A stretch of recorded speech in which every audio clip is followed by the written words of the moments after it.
Hello everyone, स्वागत है आपका हमारे यूट्यूब चैनल ग्लांस एकेडमी पर। आज हम पढ़ रहे हैं घटना चक्र 2022 की सीरीज़ को, और जिसमें हम इंडियन ज्योग्राफी को कवर कर रहे थे, जिसमें हमने मृदा के बारे में पढ़ा था। तो आज हम पढ़ेंगे बची हुई जो अम्लीय और क्षारीय मृदा है इसके बारे में और इससे बनने वाले एमसीक्यूज़ को। तो चलिए शुरू करते हैं हम आज की क्लास को। मिट्टी का पीएच मान होना, मिट्टी की अम्लीयता को मतलब मिट्टी का जो पीएच मान अगर कम होगा या अर्थात 7 से कम होगा, 5, 4, 3, 2 इस तरफ अगर होगा तो मिट्टी की अम्लीयता को दर्शाएगा। और पीएच मान का अधिक होना अर्थात 7 से अधिक होना, 8, 9, 10, 11, तो ये मिट्टी की क्षारीयता को दिखाता है, क्योंकि 7 नंबर एक न्यूट्रल नंबर होता है जहाँ से कम जाने पर जो है कि अम्लीयता का प्रदर्शन होता है, और 7 से अधिक जाने पर क्या होता है, क्षारीयता का प्रदर्शन होता है। अधिक अम्लीय या अधिक क्षारीय मिट्टी सामान्य फसलों के लिए उपयुक्त नहीं होती है, यानी कि न मिट्टी अम्लीय होनी चाहिए न ही क्षारीय होनी चाहिए। लेकिन फसल उगाने वाली जो मिट्टी होती है उसका पीएच मान सामान्यतः 6 से 7 के मध्य होना चाहिए, तब वो जो है कि ज़्यादा अच्छी पैदावार और ज़्यादा अच्छा प्रोडक्शन होता है। तेजाबी अर्थात एसिडिक मृदाएं अवसादी प्रकृति की होती हैं। किस प्रकृति की होती है? अवसादी प्रकृति, जिसमें लैटेराइट आती है, लौहमय लाल मिट्टी आती है, अन्य लाल मृदा भी इसी में आती हैं एसिडिक में। इनका विकास मुख्यतः भू आकृति, अम्लीय मूल सामग्री और नमी युक्त जलवायु के प्रभाव से होता है। साथ ही हम देखें कि ताप और नमी युक्त जलवायु और अत्यधिक वर्षा की स्थिति में मृदाओं की मूल सामग्री में तीव्र वेदरिंग होती है, यानी कि विघटन होता है, टूटने की क्रिया होती है। साथ ही साथ क्षारों यानी कि बेसिस की लीचिंग काफ़ी बढ़ जाती है, यानी कि जो बेस होते हैं वो मिट्टी के नीचे चले जाते हैं बारिश के साथ पानी में घुलकर। और उच्च तापमान के साथ जब भारी वर्षा और अत्यधिक लीचिंग से अम्लीय मृदाओं का फिर निर्माण होने लगता है। जब तापमान अधिक होता है तो उतना ही अधिक जो है कि भारी वर्षा होती है, और वर्षा में जो पानी आता है मिट्टी पर, उस पानी के द्वारा मिट्टी की जो उर्वरक होते हैं वो सारे के सारे लीचिंग के माध्यम से नीचे चले जाते हैं और ऊपर केवल अम्लीय मृदा बच जाती है। और ऐसे में एसिडिक मृदा को कृषि योग्य बनाने के लिए कि इसमें खेती की जा सके, इसके लिए सामान्यतः चूने का प्रयोग किया जाता है। तो किसका प्रयोग किया जाता है? चूने का। वहीं भारत में क्षारीय शुष्क मृदा जो होती है, क्षारीय जो मृदा होती है वो शुष्क और अर्ध शुष्क भागों में पाई जाती है, जहाँ पे बारिश कम होती है, अर्थात दलदली क्षेत्रों में भी पाई जाती है। और इस मिट्टी की उत्पत्ति शुष्क और अर्धशुष्क भागों में जल तल के ऊंचा होने और जल प्रवाह के दोषपूर्ण होने के कारण होती है। ऐसी स्थिति में कोशिका कर्षण यानी कि जो कैपिलरी प्रोसेस है उसके द्वारा सोडियम, कैल्शियम और मैग्नीशियम के लवण मृदा की ऊपरी सतह पर निक्षेपित हो जाते हैं, यानी आ जाते हैं। और यह मिट्टी मुख्यतः दक्षिणी पंजाब, दक्षिणी हरियाणा और पश्चिमी राजस्थान आदि क्षेत्रों में पाई जाती है। मिट्टी की क्षारीयता को बदलने और खारेपन को हटाने के लिए जिप्सम का प्रयोग किया जाता है, अर्थात मिट्टी की अम्लीयता को कम करने के लिए चूने का प्रयोग किया जाता है, और मिट्टी की क्षारीयता को कम करने के लिए जिप्सम का प्रयोग किया जाता है, अर्थात कैल्शियम सल्फेट को।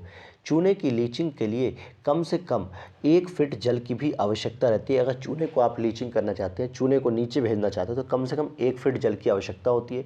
मिट्टियों में जब सोडियम और मैग्नीशियम की अधिकता होती है तो लवणीय मृदा का निर्माण होता है। कैसी मृदा का निर्माण होता है? लवणीय मृदा का निर्माण होता है।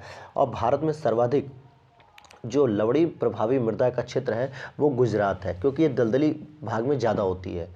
लवणीय प्रभावी जो मृदा होती है उनको हम लवणीय और क्षारीय एवं तटीय लवणीय में विभाजित कर सकते हैं। भारत में सर्वाधिक जो क्षारीय मृदा है वो उत्तर प्रदेश की, कहाँ की है? उत्तर प्रदेश की, जबकि सर्वाधिक लवणीय मृदा आपकी गुजरात में है। तो ये आपको ध्यान देना है कि जो लवणीय मृदा है अर्थात अम्लीय मृदा, वो सबसे अधिक कहाँ मिलेगी? आपको गुजरात में, और क्षारीय मृदा आपके यूपी में मिलेगी। मृदा का जो लवणीय भवन होता है, सैलाइन बिल्डिंग, मृदा में एकत्रित सिंचित जल के वाष्पीकृत होने से पीछे छूटे नमक और खनिजों से उत्पन्न होता है। तो किससे छूटते हैं? नमक से। और नमक में क्या होता है? NaCl होता है, यानी कि सोडियम क्लोराइड होता है, अर्थात यहाँ पे भी क्या होता है? अम्ल देखने को मिलता है। और सिंचित भूमि, साथ ही साथ देख सकते हैं कि सिंचित भूमि पर जो लवणीय भवन होते हैं, सैलाइन बिल्डिंग होने के कारण मृदा अपारगम्य हो जाती हैं, अर्थात न तो किसी चीज़ को नीचे भेज पाती हैं और न ही नीचे से कोई पोषक तत्व तो ये ले पाती हैं। तो इस तरीके से ये जो है कि काफ़ी नुकसानदायक हो जाती है। आइए इस पर हम कुछ MCQs देखते हैं जो इंपॉर्टेंट MCQs बनते हैं। आइए हम प्रश्न को देखते हैं अब इस पे संबंधित। कह रहा है निम्नलिखित कथन ऊसर मिट्टी के संबंध में, ऊसर मिट्टी के संबंध में चूने का प्रयोग कर इसे सुधारा जा सकता है। इस मिट्टी का पीएच मान 7 से अधिक होता है, इस मिट्टी में धान की फसल उगाई जा सकती है। तो आइए अब हम देखते हैं ऊसर मिट्टी किसे कहते हैं। सामान्यतः ऊसर मिट्टी जो होती है मेरे दोस्तों, वो क्षारीय मिट्टी को कहा जाता है और चूने का प्रयोग करके इसे नहीं सुधारा जा सकता। इसे तो हम अम्लीय मिट्टी को सुधारते हैं चूने का प्रयोग करके, जबकि क्षारीय मिट्टी को सुधारने के लिए हमें जिप्सम का प्रयोग करना चाहिए और इसका पीएच मान जो होता है वो 7 से अधिक होता है, क्योंकि 7 से कम होने पर इसका मान कैसा हो जाएगा, अम्लीय हो जाएगा। और यहाँ पे कह रहा है इस मिट्टी में धान की फसल उगाई जा सकती है। तो वैसे भी क्षारीय जो मिट्टी होती है वो तो शुष्क या अर्धशुष्क क्षेत्रों में होती है, लेकिन हाँ यहाँ पे थोड़ी बहुत बारिश होती है। तो देखते हैं कि क्या धान की खेती हो सकती है कि नहीं। आगे हम देखते हैं इसके कूट में। आप देख सकते हैं बी ऑप्शन केवल सही है, दूसरा और तीसरा, क्योंकि इस ऊसर मिट्टी का जो पीएच मान होता है वो 7 से अधिक होता है और इस मिट्टी में जीवांश, नत्रजन यानी कि नाइट्रोजन और जिंक की भारी कमी होती है। इसके उपचार के लिए हम पायराइट, जिप्सम और ढैंचा की हरी खाद का प्रयोग किया जाता है और इस प्रकार भूमि पर ऊसर सहनशील धान की प्रजाति जैसे नरेंद्र शंकर, ऊसर धान फर्स्ट, ऊसर धान सेकेंड, इन सबको उगाया जा सकता है। वहीं चूने का प्रयोग करके हम मिट्टी के उपचार की जगह अम्लीय मिट्टी में उपचार करते हैं, यानी ऊसर मिट्टी नहीं बल्कि अम्लीय मिट्टी की प्रकृति को सही करते हैं चूने का प्रयोग करके। क्वेश्चन नंबर 2 है, सामान्य फसलें उगाने के लिए उर्वर भूमि का पीएच मान कितना होना चाहिए। तो लगभग 6 से 7 के आसपास होना चाहिए। तो सी ऑप्शन सही हो जाएगा, 6 से 7 के आसपास। क्वेश्चन नंबर 3 है, तेजाबी मिट्टी अर्थात एसिडिक अर्थात कि अम्लीय मिट्टी को कृषि योग्य बनाने के लिए निम्नलिखित में से किसका उपयोग करना चाहिए।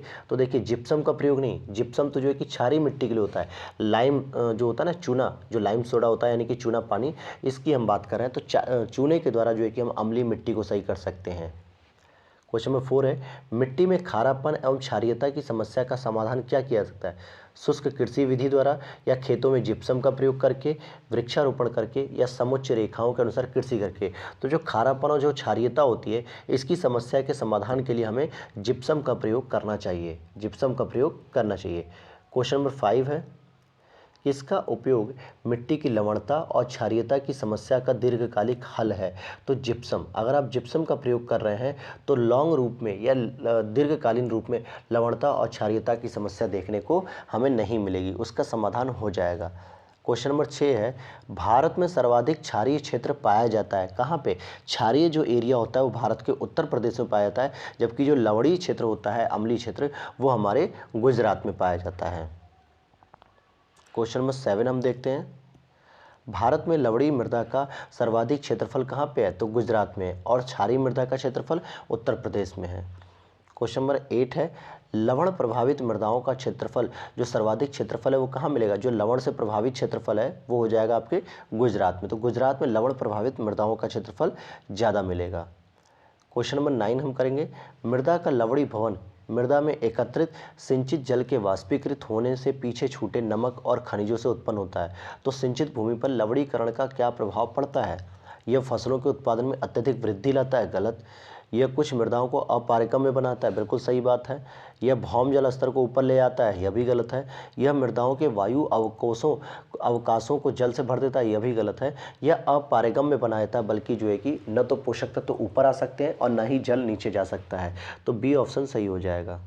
क्वेश्चन नंबर इसका लास्ट है, निम्नलिखित में से कौन सी मिट्टी चाय बागानों के लिए उपयुक्त मानी जाती है। तो चाय बागानों के लिए अम्लीय मिट्टी उपयुक्त मानी जाती है, कौन सी, अम्लीय मिट्टी।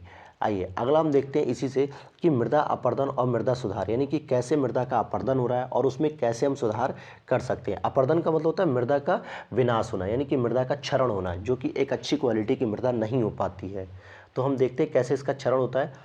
प्राकृतिक अभिकर्ता यानी कि नेचुरल जो एजेंट्स हैं, जैसे कि जल, वायु, पवन आदि के द्वारा मिट्टी के ऊपरी आवरण के क्रमिक कटाव और स्थानांतरण को मृदा अपर्दन कहते हैं। जैसे जल के द्वारा या हवा के द्वारा या तेज वायु के द्वारा जो है कि क्या होता है, मिट्टी के ऊपरी आवरण को हटा दिया जाता है, धूल भरी आंधियों में कन्वर्ट कर दिया जाता है।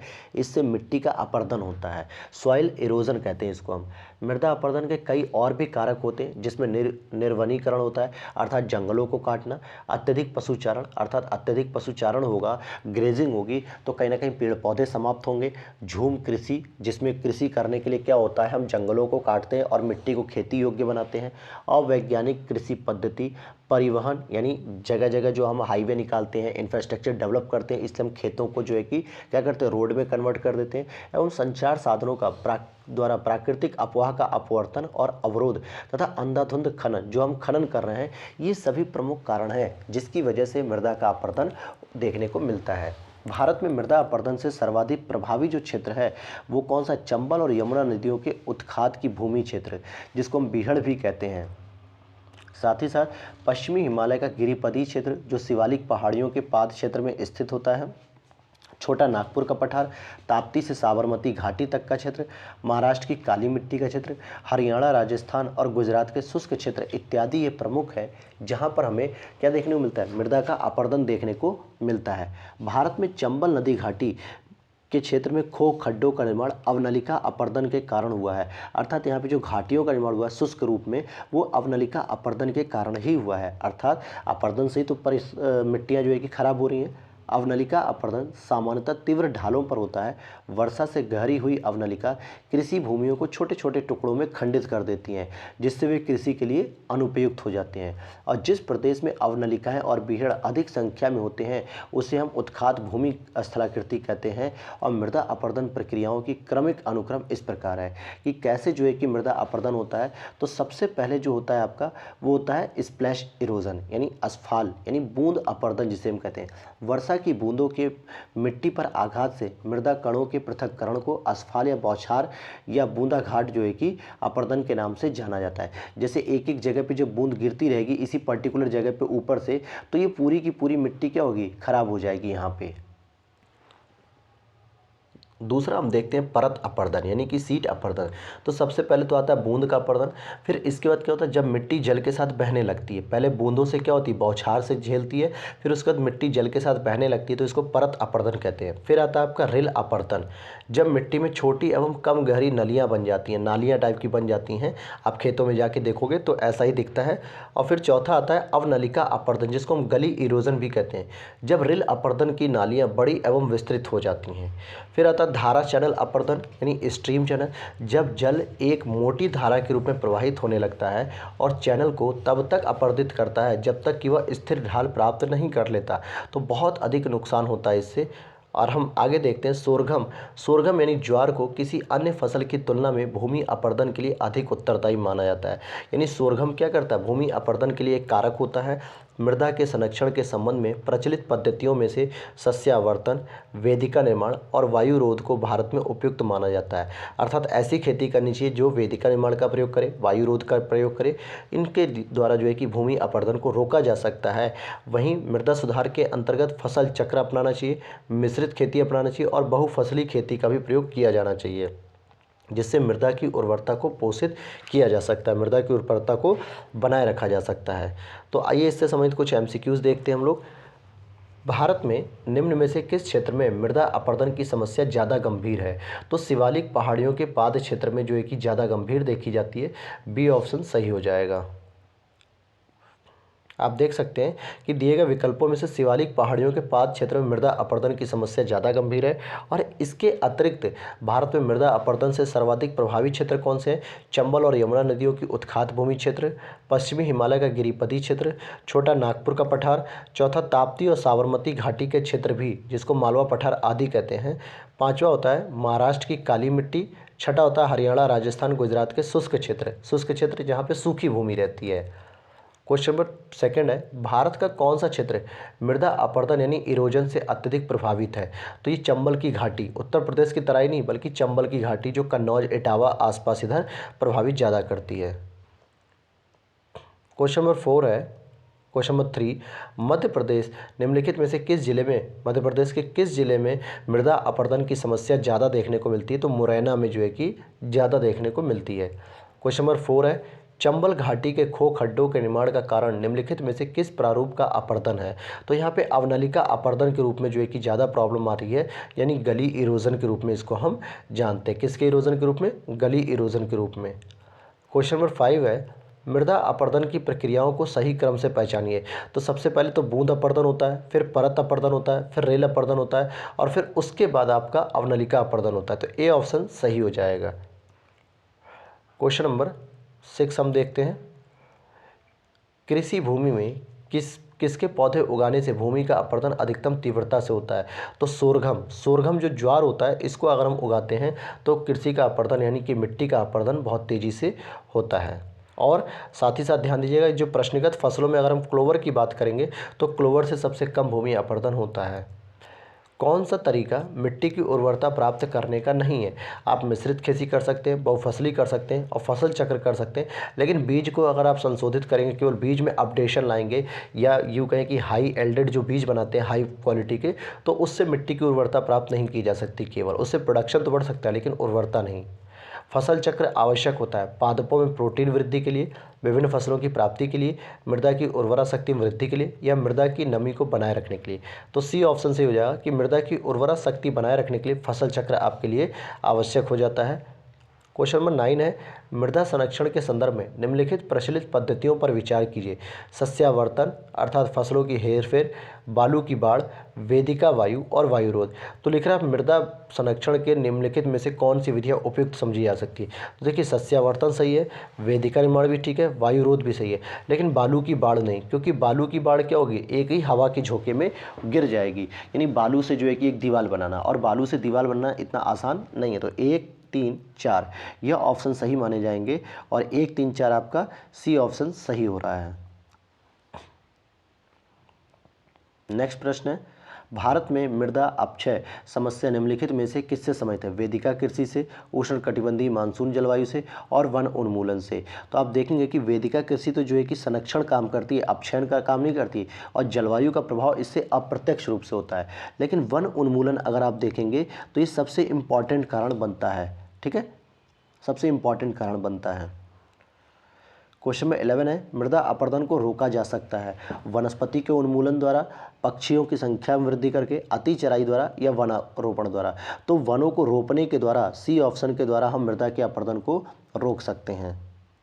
क्वेश्चन नंबर 12 है, मृदा क्षरण को रोका जा सकता है सघन वर्षा से, गलत, वननाशन से, गलत, अतिचारण से, यह भी गलत, और सी ऑप्शन सही है, वनरोपण से। वनरोपण से जो है कि इसको रोका जा सकता है। अब अगला चैप्टर आपका आता है प्राकृतिक वनस्पति। क्या आएगा अगला? प्राकृतिक वनस्पति। तो हम इसमें देखेंगे प्राकृतिक वनस्पति के संबंध में, जैसे प्राकृतिक वनस्पति वे पौधे सम्मिलित किए जाते हैं जो मानव की प्रत्यक्ष या परोक्ष सहायता के बिना ही उगते हैं, यानी इन्हें कोई सहायता नहीं देनी पड़ती। जैसे जंगल हो गया, रोड के किनारे आप बहुत सारी वनस्पतियां ऐसी देखते हैं जिसको उगाना नहीं पड़ता है, वो स्वयं उग जाती हैं और अपने आकार, संरचना और अपनी आवश्यकता को प्राकृतिक पर्यावरण के अनुसार ढाल लेती हैं। भारत में विभिन्न प्रकार की वनस्पतियाँ इस तरीके से पाई जाती हैं। जैसे वनों के प्रकार कई भौगोलिक तत्वों पर भी निर्भर करते हैं।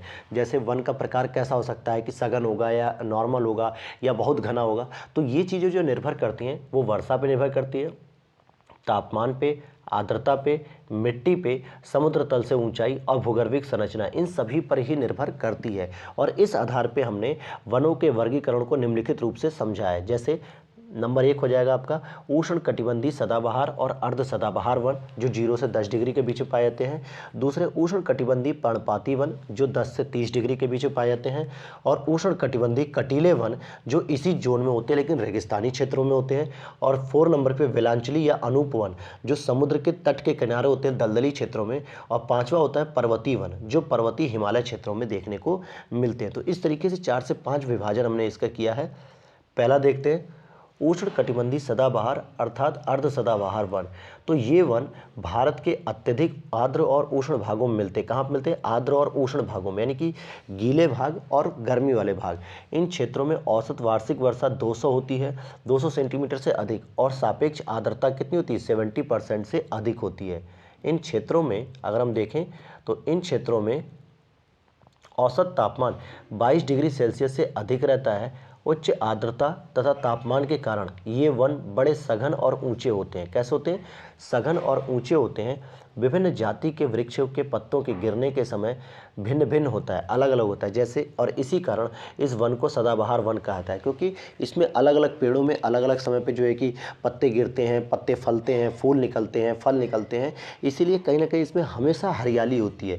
कहने मतलब एक पत्ते अगर जो है कि पूरी पत्तियाँ गिरा चुका है तो दूसरा जो पेड़ होगा वो कहीं ना कहीं हरा भरा होगा, इसलिए इसको सदाबहार कहा जाता है। यह सामान्यतः भारत में उष्ण कटिबंधीय सदाबहार वन का क्षेत्र असम में, केरल, पश्चिम बंगाल, अंडमान निकोबार द्वीप समूह, मेघालय, मणिपुर, त्रिपुरा, मिजोरम और पश्चिमी तटीय मैदान में हमें देखने को मिलता है। और इसमें जो मुख्य रूप से जो वृक्ष आते हैं वो सिनकोना, रबड़, महोगनी, एबोनी यानी आबुनस और नारियल, बांस, आयरनवुड, ये 4-5 प्रकार के जो मुख्य रूप से यहाँ पे फसलों में जो है कि वृक्ष पाए जाते हैं। उष्णकटिबंधीय अर्ध सदाबहार वन इन्हीं क्षेत्रों में अपेक्षाकृत कम वर्षा वाले भागों में पाए जाते हैं और ये वन सदाबहार वन और आर्द्र पर्णपाती वनों के मिश्रित रूप होते हैं। कौन से? अर्ध सदाबहार वन। मुख्य रूप से इसमें साइडर आते हैं, होलक आते हैं और कैल नाम की प्रजातियों के वृक्ष पाए जाते हैं। लेकिन यहाँ पर आपको फोकस सबसे अधिक उष्णकटिबंधीय सदाबहार वनों को ही देना है और यह 0 डिग्री से लेके 10 डिग्री तक जो है कि पाए जाते हैं, क्योंकि यहाँ पर ही सूर्य का प्रभाव भी ज़्यादा होता है, यहीं वर्षा भी अधिक होती है, इसलिए इनका विकास यहाँ पे अच्छे तरीके से होता है। दूसरा आता है उष्णकटिबंधीय पर्णपाती अथवा मानसूनी वन।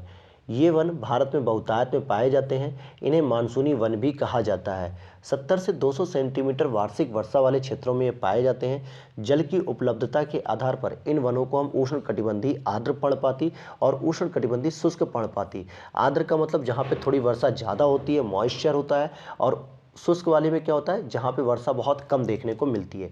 तो इस तरीके से हम इसका विभाजन करते हैं। तो ज़रा आप देखते हैं आर्द्र पर्णपाती कहाँ मिलेगा?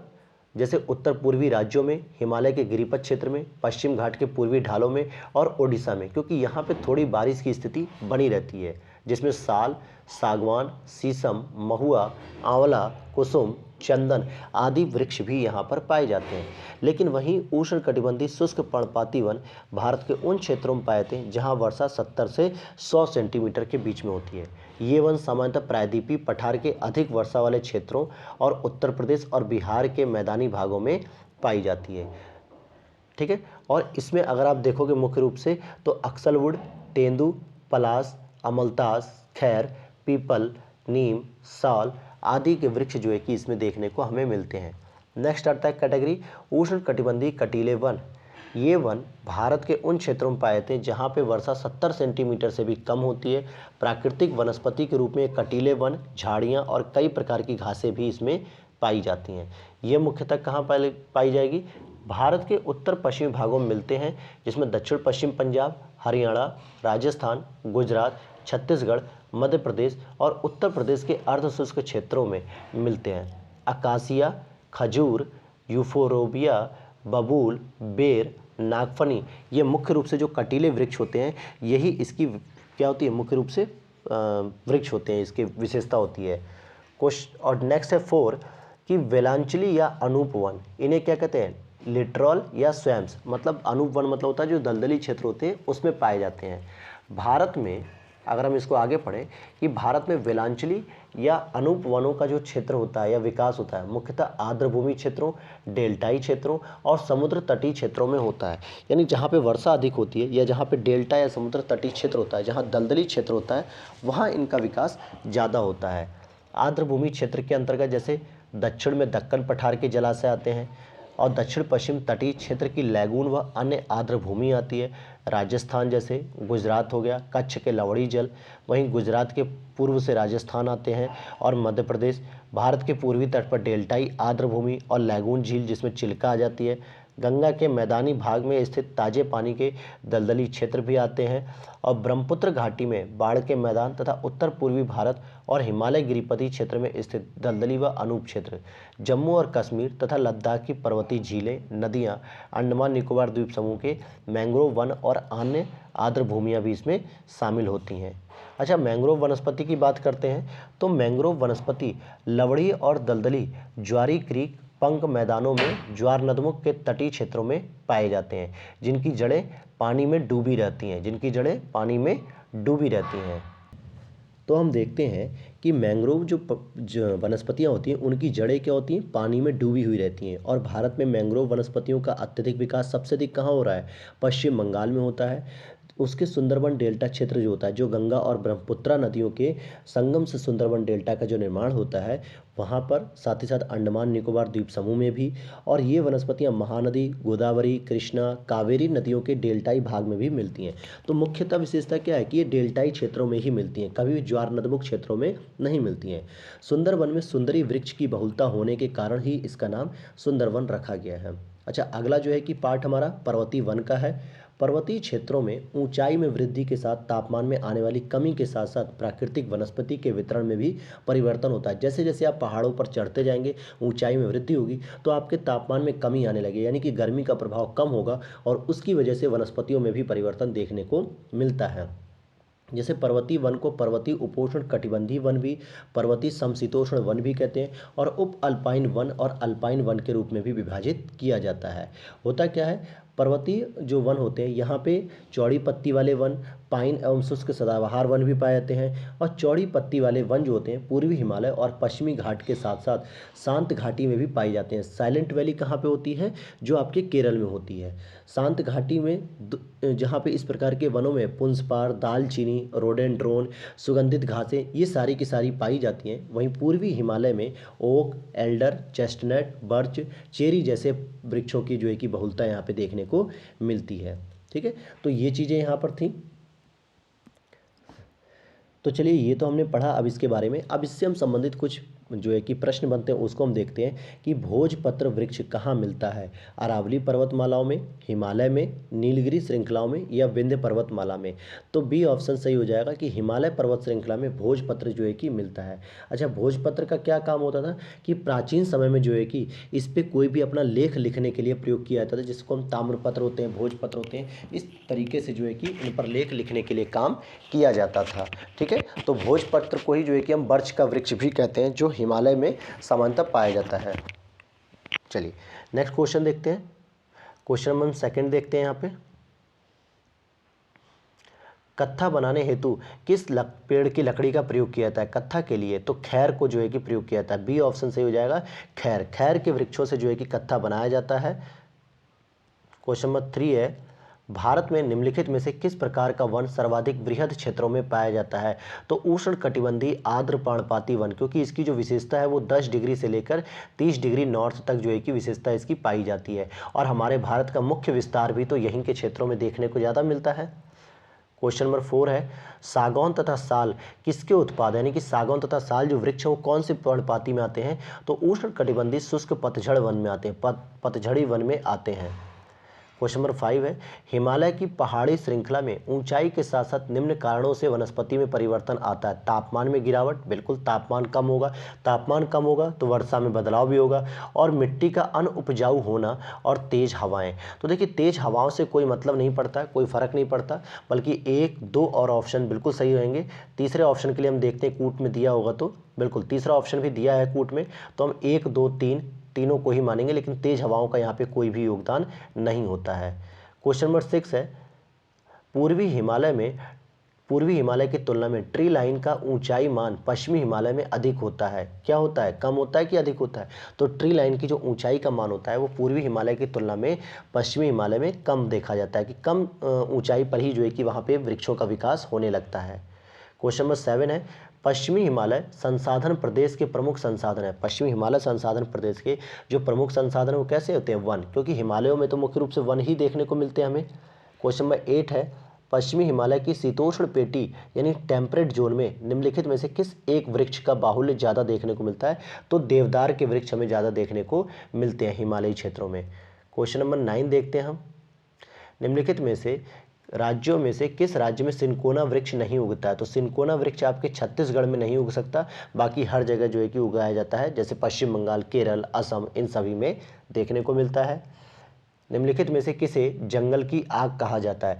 ब्यूटिया मोनोस्पर्मा, ये प्राकृतिक रूप से जो है कि जंगल की आग लग जाती है जब वहाँ पे हीट पैदा होती है और हवाएं तेज चलने से घर्षण होता है, जिसकी वजह से जो है कि क्या होता है, पेड़ों में, वृक्षों में आग लग जाता है, सूखी पत्तियों में। तो इसीलिए इसको ब्यूटिया मोनोस्पर्मा भी कहा जाता है। क्वेश्चन नंबर 11 है, भारत में निम्न राज्यों में से किसमें सागौन का वन पाया जाता है। मध्य प्रदेश, उत्तर प्रदेश, कर्नाटक और झारखंड। तो ध्यान देने वाली बात है कि झारखंड को छोड़ के मध्य प्रदेश, कर्नाटक और उत्तर प्रदेश तीनों ही राज्यों में सागौन के वृक्ष पाए जाते हैं, लेकिन सबसे अधिक सागौन के वृक्ष मध्य प्रदेश में पाए जाते हैं। तो यहाँ प्रश्न यह होना चाहिए था कि किस राज्य में सागौन का वृक्ष नहीं पाया जाता है, और जब नहीं पाए जाने का क्वेश्चन आता तो हमारा ऑप्शन सही हो जाता झारखंड। क्वेश्चन नंबर 12 है, निम्नलिखित में से किस पौधे में फूल नहीं होते हैं। फूल नहीं होते हैं तो फर्न के पौधे में फूल नहीं होते हैं इसमें। क्वेश्चन नंबर 13 है, पश्चिमी हिमालय में उच्च पर्वतीय वनस्पति 3000 मीटर की ऊंचाई तक ही उपलब्ध होती है, जबकि पूर्वी हिमालय में वह 4000 मीटर की ऊंचाई तक उपलब्ध होती है। एक ही पर्वत श्रृंखला में इस विविधता का कारण क्या होता है? पूर्वी हिमालय का पश्चिमी हिमालय से अधिक ऊंचा होना, गलत। पूर्वी हिमालय का भूमध्य रेखा और समुद्र तट से पश्चिमी हिमालय की अपेक्षा अधिक निकट होना, पूर्वी हिमालय में पश्चिमी हिमालय की अपेक्षा अधिक मानसूनी वर्षा होना, या अगर हम देखते हैं कि पूर्वी हिमालय की चट्टानों का पश्चिमी हिमालय की चट्टानों से अधिक उर्वर होना। तो बी ऑप्शन सही हो जाएगा, क्योंकि जो पूर्वी हिमालय है, असम वाला एरिया, मेघालय, मिजोरम, त्रिपुरा, अरुणाचल, ये वाला जो क्षेत्र है वो 0 डिग्री के ज़्यादा नज़दीक है अपेक्षाकृत लद्दाख और जम्मू कश्मीर की अपेक्षा। तो लद्दाख और जम्मू कश्मीर काफ़ी ऊँचे पर हैं, जबकि ये जो पूर्वी हिमालय है ये आपके 0 डिग्री से निकट होने के कारण इसमें ऐसी विशेषता देखने को मिलती है। क्वेश्चन नंबर 14 है, एंटीलोपों, ऑरिक्स और चीरू के बीच में क्या अंतर है? ऑरिक्स गर्म और शुष्क क्षेत्रों में रहने के लिए अनुकूलित है, जबकि चीरू ठंडे ऊंचे पर्वतीय घास के मैदान और अर्ध मरुस्थलीय क्षेत्रों में रहने के लिए अनुकूल है। तो 14 का ए ऑप्शन सही हो जाएगा। क्वेश्चन नंबर 15 है, आपको मिलान कराना है कि सागौन के वृक्ष कहाँ मिलेंगे। सागौन के वृक्ष आप देखें कि इसका हो जाएगा मध्य भारत, क्योंकि मध्य प्रदेश में सबसे अधिक मिलते हैं। देवदार के वृक्ष की अगर हम बात करेंगे तो ये हिमालय के उच्च क्षेत्रों में मिलते हैं। वहीं सुंदरी की बात करेंगे तो ये सुंदरवन में मिलते हैं, और सिनकोना की बात करेंगे तो ये हिमालय के तराई भागों में मिलते हैं। कहाँ पे? हिमालय के तराई भागों में। चलिए क्वेश्चन नंबर 16 देख लेते हैं। निम्नलिखित युग्मों में से कौन सा एक सही सुमेलित है? टीक का वृक्ष जम्मू कश्मीर में होता है, देवदार का मध्य प्रदेश, चंदन काष्ठ केरल, या सुंदरी पश्चिम बंगाल। तो डी ऑप्शन सही हो जाएगा। सुंदरी पश्चिम बंगाल जो सुंदरवन का डेल्टा है, जहाँ पे गंगा और ब्रह्मपुत्र नदियों का मिलन होता है और वहाँ से डेल्टा का निर्माण होता है, तो उस पश्चिम बंगाल के सुंदरवन डेल्टाई क्षेत्रों में सुंदरी वृक्ष की अधिक मात्रा होने के कारण ही उसका नाम सुंदरवन रखा गया है। प्रश्न संख्या 17 है, और यहाँ पे वन का प्रकार दिया हुआ है और आपको मिलान करना है। उष्ण कटिबंधी आर्द्र पर्णपाती, उष्ण कटिबंधी शुष्क पर्णपाती, अल्पाइन और उष्ण कटिबंधी सदाबहार वन। तो देखिए यहाँ पर अगर आप देखोगे कि उष्ण कटिबंधी जो सदाबहार वन है ये आपको 2 जगह देखने को मिल सकता है। कहाँ कहाँ मिलेगा? पहले तो आप इसको देखिए, उष्ण कटिबंधी जो सदाबहार वन है ये आपको सह्याद्री, यानी कि जो आपके गुजरात, मतलब महाराष्ट्र, कर्नाटक, इस क्षेत्र में जो देखने को मिलता है, तो यहाँ पे हमें देखने को मिल सकता है। इसके बाद हम देखते हैं उष्ण कटिबंधी आर्द्र पर्णपाती वन, ये तो आपको मिलेगा तराई में देखने को। और उष्ण कटिबंधी शुष्क पर्णपाती वन ये मध्य गंगा के मैदान में, और अल्पाइन जो वृक्ष है ये आपको अरुणाचल प्रदेश में देखने को मिलेंगे। क्वेश्चन नंबर 17 के बाद आएगा क्वेश्चन नंबर 18। हम देखते हैं, फिर से यहाँ पे वही मिलान, सेम प्रश्न आ गया है। उष्ण कटिबंधी वन ये आपके कौन से क्षेत्रों में देखने को मिलते हैं? शंकु वृक्ष, कच्छ की वनस्पति और पतझड़ वन। अब यहाँ पर देखिए कच्छ की वनस्पति के रूप में हम किसको समझते हैं, तो इसको यहाँ पे हम देखते हैं। उष्ण कटिबंधी जो वन होते हैं वो साइलेंट वैली यानी कि केरल में पाए जाते हैं, शंकु वृक्ष हिमाचल प्रदेश में, और कच्छ वनस्पति सुंदरवन में, और पतझड़ वन राजस्थान में देखने को मिलेंगे। अगला प्रश्न है, लंबी जड़ों और नुकीले कांटों और सूल युक्त झाड़ियों और लघु वृक्षों वाले आरक्षित जो अवरुद्ध वन सामान्य रूप से पाए जाते हैं, ये पश्चिमी आंध्र प्रदेश में पाए जाते हैं। कहाँ पर? पश्चिमी आंध्र प्रदेश में पाए जाते हैं।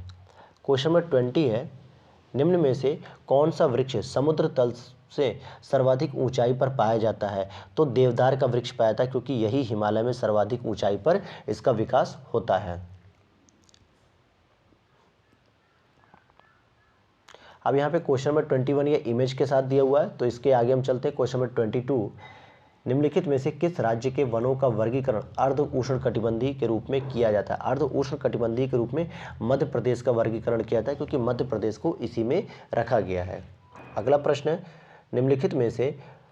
निम्नलिखित में से तत्वतः कौन सी एक हिमालयी वनस्पति की जाति नहीं है? जूनिपर भी है, सिल्वर फर भी है, स्प्रूस भी है, लेकिन महोगनी नहीं है। महोगनी किस में आती है? ये सदाबहारी वन में आती है, न कि हिमालयी क्षेत्रों में। ये सामान्यतः दक्षिण भारत में पाए जाने वाला वृक्ष होता है। तो ये थे आज के प्रश्न जो है कि मिलते हैं नेक्स्ट वीडियो में आपको। Thanks for watching.